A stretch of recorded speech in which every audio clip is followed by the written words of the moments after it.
Sorry, guys. Tripping. Sorry about that. All right. Good morning.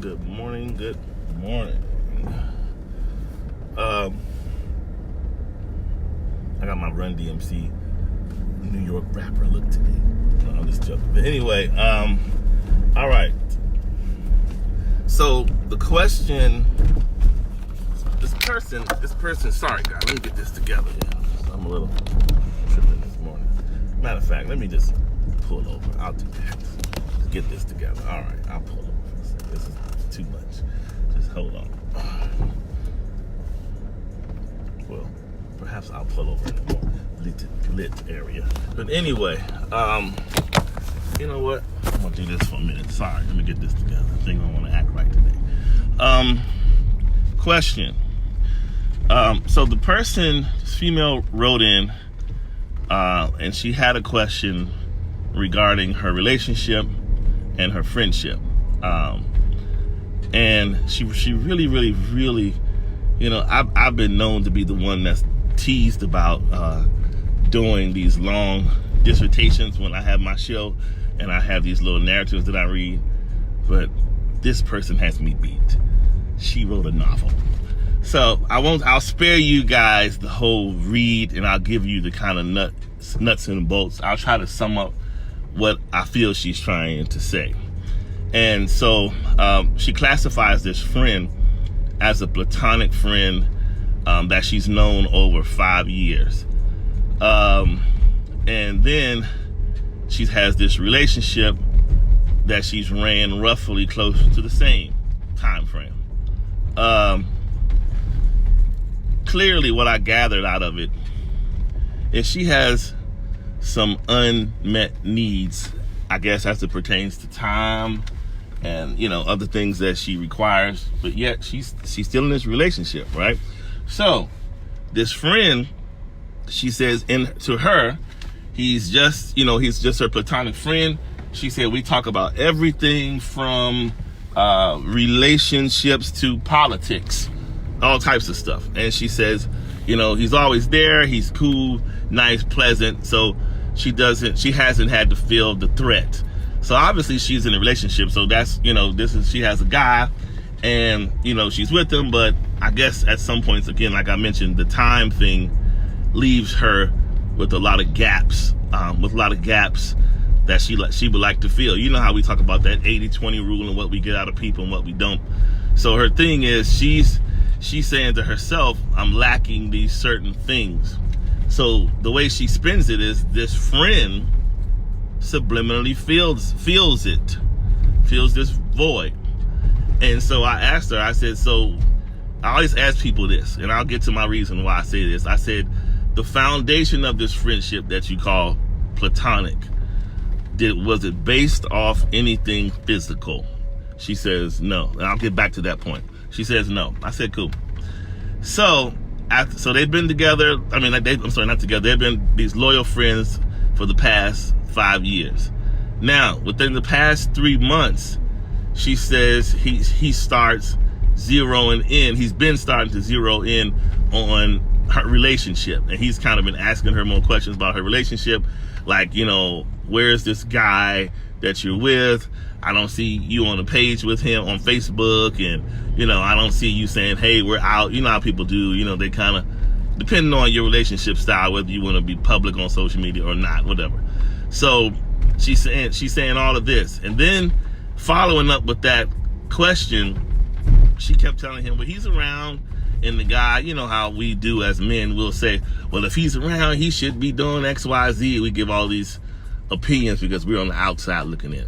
So he's saying all this to the woman. And then he later says to her, you know, the best of friends, the best relationships or marriages start off with people that started as good friends first. So that was his subliminal message to her, like basically saying, hey, I know I'm your friend, but I'm over here.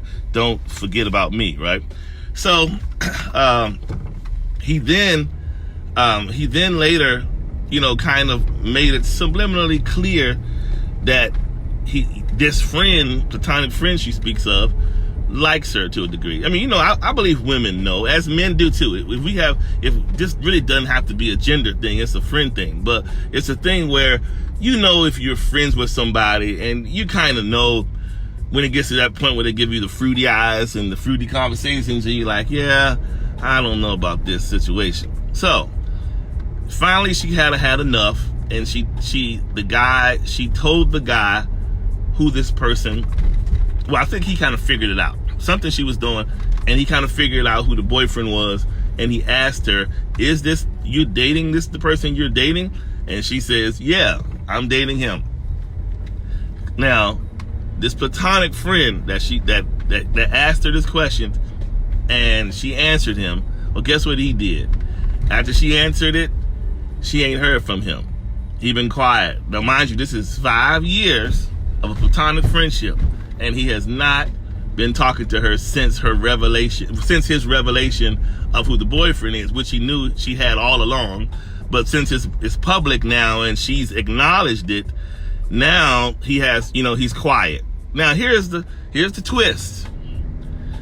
She, as long as the boyfriend is engaged and close, she doesn't feel, even though she may miss him as a friend, she doesn't feel the lack of that void because the boyfriend, I guess, is in compliance.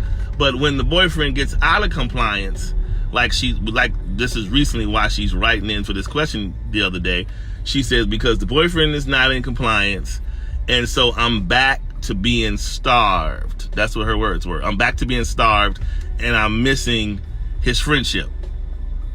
Now, I'm gonna have my opinion. You all tell me what you guys think, but I'm gonna tell you my opinion. Number one, if a guy is your friend, if he's legitimately your friend, he's not going to get in his feelings about your relationship if he's legitimately your friend. But here's my opinion, and I know you guys gonna be like, oh, I don't feel like that because I've known such and such for years. Let me be clear to women.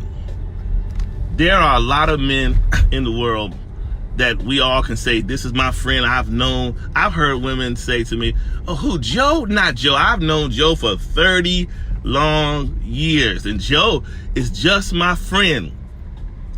I say to them in some cases, you are Joe's friend. Joe is a man in waiting. And this is what women don't understand. Let's just say, I mean, women, y'all are beautiful creatures, this, that, and the other. Think about this. What makes women think that men have the time to be an on-call shoulder for you, right? So think about all the single women in the world, divorced women that just are looking for a mate, women that are great, I mean, got a lot going for themselves, can be somebody's person like that. So why do we fool ourselves into thinking this particular guy or whomever, he is telling me he likes me as a friend that much that he's going to be there for whenever I need him? Okay, well, what about the rest of his life? If you got a relationship with somebody, what about the rest of his life? Do you think he's just sitting there on the wall posted up waiting for you? Because another woman that he has, that if he's dating somebody or in a relationship and she has wind of it, most women are going to check that at the door. They're going to be like, who is she and what does she need? And they're going to want to say, if I can't meet her and we can't both be her friend, you're not going to be her friend. So that's kind of how things go like that. But I think women sometimes think that men are sitting around and he's just saying, whatever you need emotionally, spiritually, or if you just want to talk, I'm here. Guess what? Men do not just give their time, time, to any woman, to anybody at that level. So if a man is giving you his time on demand, it is not just a friendship. It is a man in waiting. Trust me, men, you gotta understand, there are a lot of men who are friends with women that are beautiful, and they realize that that woman probably wouldn't give them the time of day if he just straight shot his shot. So the next best thing is, let me be your friend. You know why? Because the power of being your friend is the power of access. I'm your friend, so I have access to you. Now I can talk to you without, you know, your guards are down for me hollering at you or trying to sleep with you and this, that, or saying all these obscene, fresh things to you. So you're looking at me as a brother, a friend that's going to be there, help me with my man questions. If I have a question about my husband, my whoever this boyfriend, fiance, whatever, you're like a cool person that's just going to be there for me and just be there. No big deal. You like me and you think I'm cool. Yes, I do believe there is a select few scenarios where men can really just detach the relationship, the physical part of him, and kind of just focus on the friendship. Very few, far in between. That's why a lot of women have great friendships with men that don't want them, if you get my drift. So the point is, so a lot of men are just, we don't have the time to invest in being your personal shoulder, your personal emotional valet. We do that because we know that time that we put in is adding up in our mind. And this is the danger. Here's the thing you always hear, but I'm not attracted to him in no way. It's just a friendship. Trust me, he does this and that and the other, and we not any of that at all. But guess what? If he has your ear, he has access to your emotion. If he has your time, he has access to you physically. And understand this, all it takes is a few times where some things going on in your life, bad emotionally, relationship wise, and don't underestimate it. Trust me, he can just be as ugly as all outdoors, but he'll look like Denzel if he's the shoulder at the right time and has the right comforting words. Now, this is not to say you're going to go off and be his woman. Okay, that's not saying that, but it is saying that if you make the mistake and you cross the line, then it's no more friendship. Okay, it's no more friendship. And this is what I always tell people. You want to gauge who's really, really the friend in your life, and if they're legit your friend, this is what you do. This is what you do to them.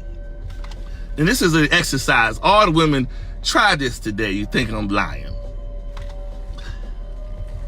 Make a joke. You could joke around, but in some kind of way, if you don't get to do it today, do it this week to someone that you consider your friend, my brother, even my brother in Christ, my friend, this, whatever you call it, in the church, out the church, whatever.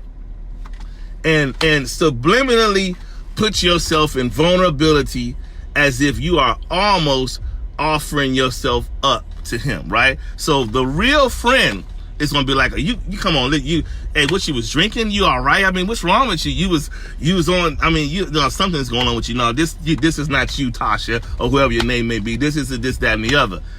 But if he says, what? You serious? Come on, listen, man. How long we been friends? Oh, you serious? So where should I meet you at? That's gonna tell you right there, that's not your friend.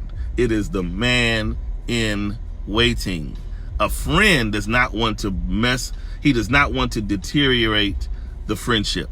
So a friend will keep his boundaries at all times, as would a woman if it's the opposite way around. But if the person will go, it's not your friend. It's a person walking beside you, but it's not your friend. It's a person in waiting.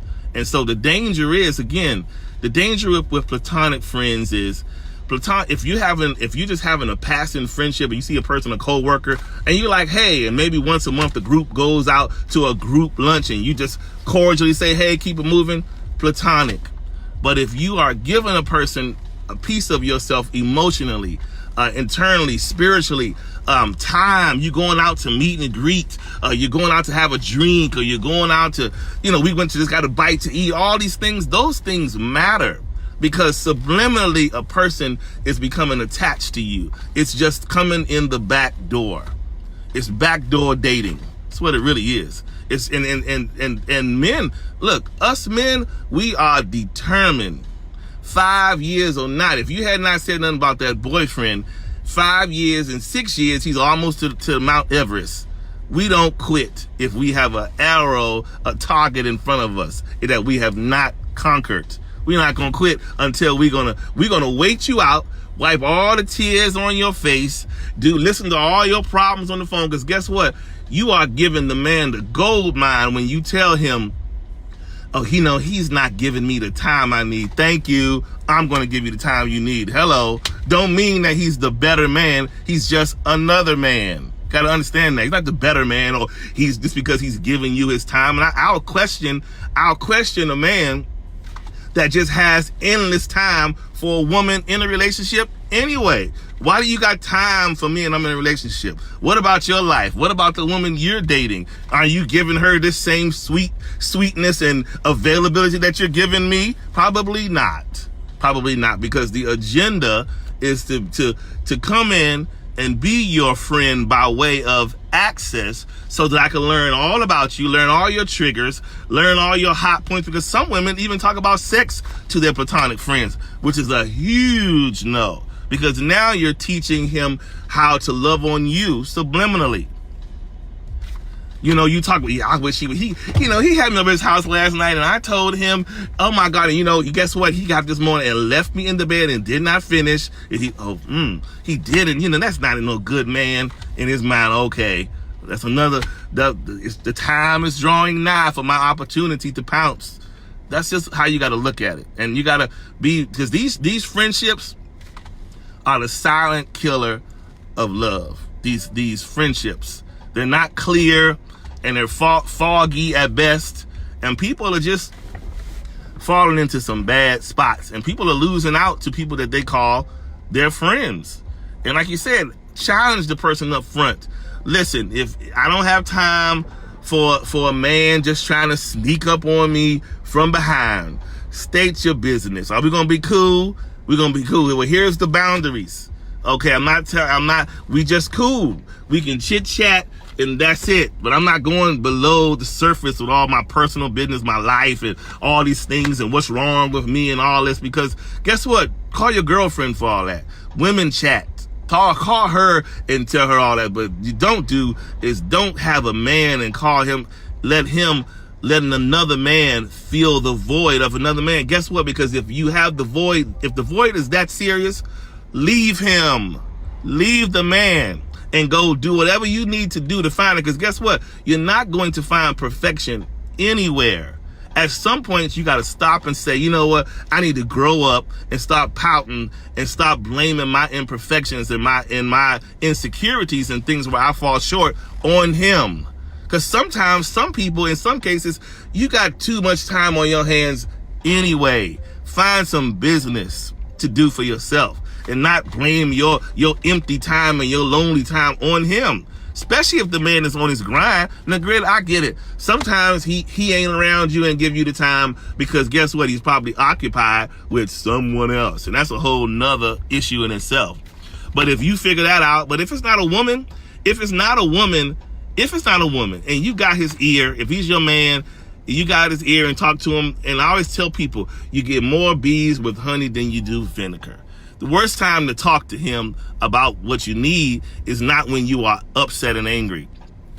Wait till you can slow talk him and be calm and sweet, and it'll come out. If you approach a man right, he'll give you whatever you want. It's either he's going to give it to you freely or he's going to give it to you out of stress and feel like he's forced and obligated. Then you're going to get mad because you're going to feel like he's not being sincere. What is going on here? So yeah, that's just, you guys got me preaching today. But no, seriously, the friendship thing is dangerous, because you got to understand this one thing, and I'm going to be graphically clear. At the end of the day, you cannot ignore the fact that vagina and penis have problems within close proximity. It's just what it is. A man has a penis. You got a vagina. So at the end of the day, think about it. You're whatever kind of, it's not all about looks, but whether you're a beautiful woman, you got a nice body, you're okay woman, you're sexy, even women that someone else may deem unattractive. All women have something that God gave them that can allure a man. All women have it. So the thing is this, at any given time, you are value the access you give people in your world. Because when you give a person all of this, they can turn around and exploit it on you just like that. And then next thing you know, you on your back with somebody that you feel like is just your platonic friend. You don't like them like that, but you've been compromised. If you don't leave nothing today, you think about you've been compromised. So think about it, even at the marriage level. Don't no man want to know that look, if you don't, so what, I'm having sex with my wife at home, but if she's giving her emotional side and deep inner conversations to her friend, that's her husband, not me. I'm just the man in the bed. That's the husband. The person you giving all that to, that's the husband. Oh, last but not least, before I go, let's talk about real quick the men, the women that are friends with the guys that they have slept with before. Okay, even including ex-husbands. You got to understand this from the man's point of view. Men don't want to fraternize or come to grips or reach base level with another man that can identify with his woman sexually.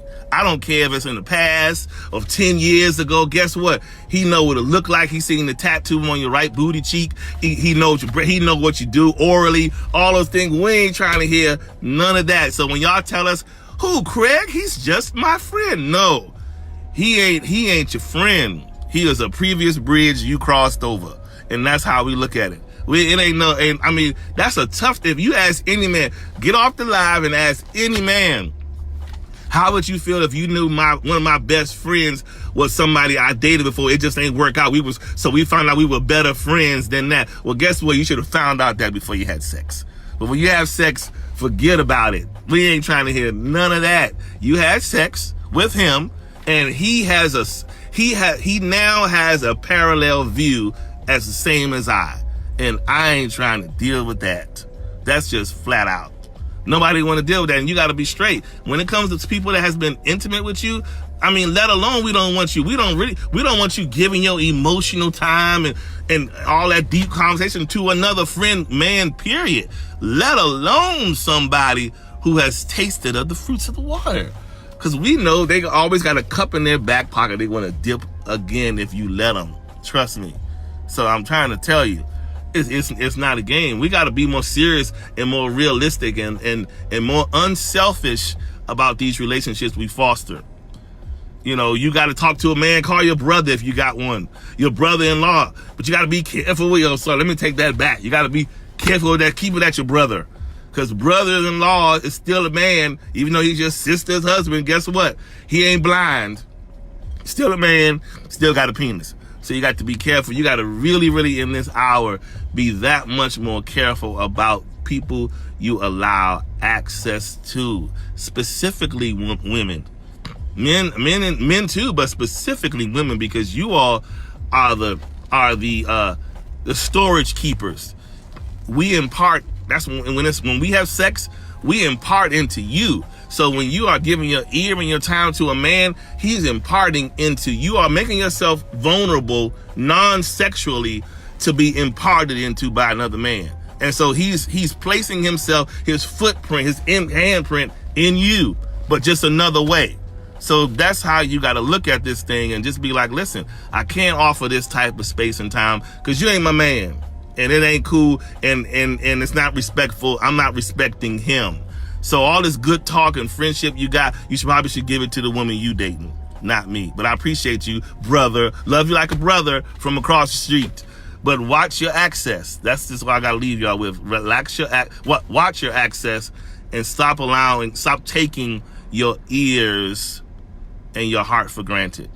There are other ways to access you other than you being physically attracted to somebody and thinking that's the only way you're going to go. Trust me, words are vicious.